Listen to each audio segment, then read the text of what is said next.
So thanks for finding me here today. Let's talk about how to stop shaking when nervous and public speaking.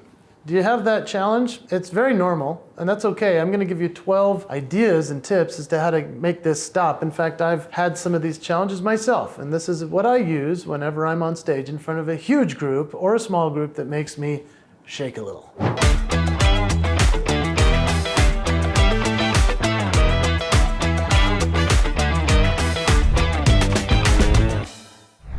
And you know, I've taught a lot of people how to do this, and these have worked for me as well, so I'm excited to share them with you. It doesn't matter if you're in front of 20,000 people, just imagine that. 20,000 people, or even 20 people. That's tricky. That can be scary. I'll tell you a scary one. Try 20 prisoners in a prison. That'll make you shake, but those people are really interesting to get to talk to. So I'm gonna give you some ideas as to how you can speak in front of all of them and still have control of the shaking. Here we go. Number one, work on your energy. Yeah, before you go on stage, you gotta do some things. So I'm talking about jump around if you have to. If you have the shakes and you're really nervous, that might mean that you've consumed too much caffeine perhaps, or you're just freaking out, right? So maybe you need to jump around, dance around, sing a little bit, move your body, do some vocal warm-ups. I've done other videos about that type of thing. Move around, get your body and your voice ready to go out on stage. That'll help with the shaking. I also recommend breathing and meditating. Okay, so this is all backstage before you even start. Breathe, meditate, gratitude practice, whatever you want to call it. Go to a place where you say, I'm confident, I've got this, I know what I'm doing, I'm ready, and then go out on stage. Number two is to just be prepared. Now, a lot of anxiety comes from, and shakiness comes from just being unprepared. So if you're extra prepared, you might have so much energy that you're just like ready to go. That's awesome. But if you're unprepared, it might come through as a shakiness. So make sure that you're prepared. That'll add one layer that you can take off and say, okay, I've got this.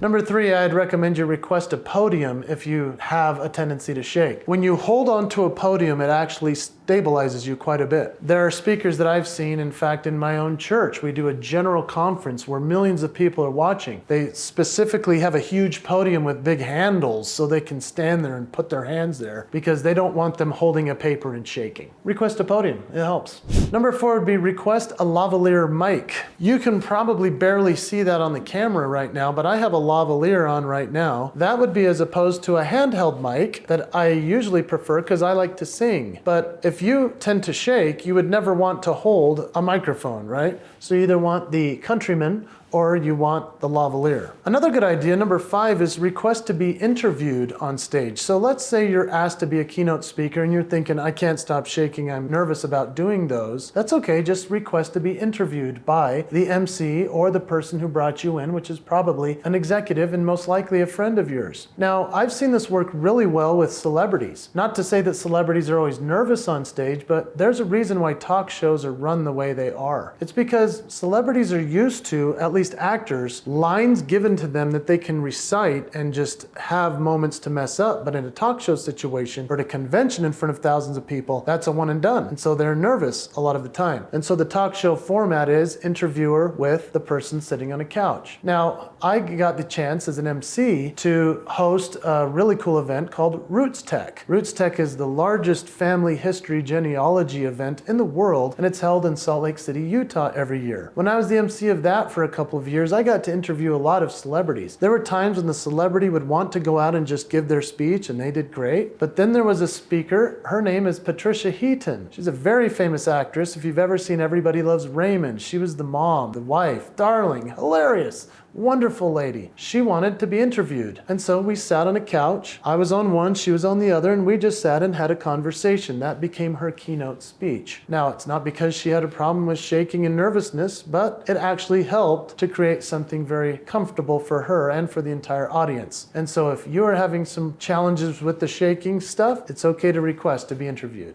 Number six, you could also ask to be on a panel and to have multiple people on stage with you. If you're not comfortable just being the solo keynote speaker, speaker, you could say, hey, I'd like to have a couple of other people join me on stage. I've seen this work really well, especially with executives who are nervous, to have multiple executives at the same time be on a panel. And that actually brings out the best in them rather than just having them stand and be a keynote speaker. That could be an option you could use as well. So if you're interested in a video that I made that would help you actually with anxiety, because if that's what's actually coming out while you're speaking, I made a video about this that's on this channel and I want you to check it out. All you have to do is type in the title, How Can Anxiety Be Useful in Public Speaking? So if you type in that title, you'll see that I actually help you utilize this, which I believe is a superpower that can be channeled to do something great while you're on stage. So I hope you go check out that video.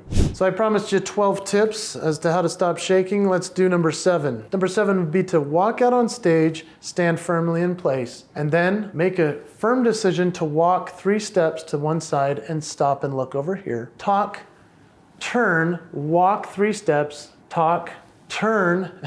It almost feels robotic, but I want you to practice that. If you're willing to commit to that, that will actually help you feel like you know where you're going rather than the shakiness that comes from somebody who's pacing back and forth. Number 8 is find points of reference in the audience. What I want you to do when you walk out and you stand there, I want you to look over and see somebody in the audience that you can look at. Look for a pleasant face, somebody who's encouraging you. Not this guy, this person. I want you to talk to that person. That's the quickest way to get over the shakiness that you'll have in your hands and your knees. And you know, when you look at those people and you stand in that spot and you walk to that one spot and you look at this person, I want you to stop and breathe. It's okay to give a speech and have some pausing. In fact, I make videos about that as well. Pause, breathe, talk. Remember, you're talking to an audience, but you're actually talking to an individual. A lot of individuals make up the audience. That's what Jordan Peterson says. So believe me, if you'll walk over and breathe and look at that person, it makes a difference.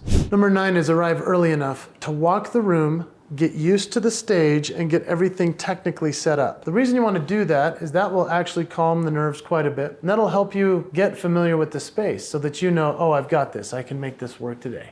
Number 10, I love this one. Acknowledge that you have nerves and the audience will love you. It's true. Acknowledge that you're nervous and that this is scary for you because guess what? Almost 100% of the people in the audience feel the same way. So when you say to them, hey, I'm kind of freaking out, I can't stop shaking, that actually is endearing because you're addressing the challenge. And then that will bring applause, that will bring energy and love from the audience. It's a real thing. That energy can help you.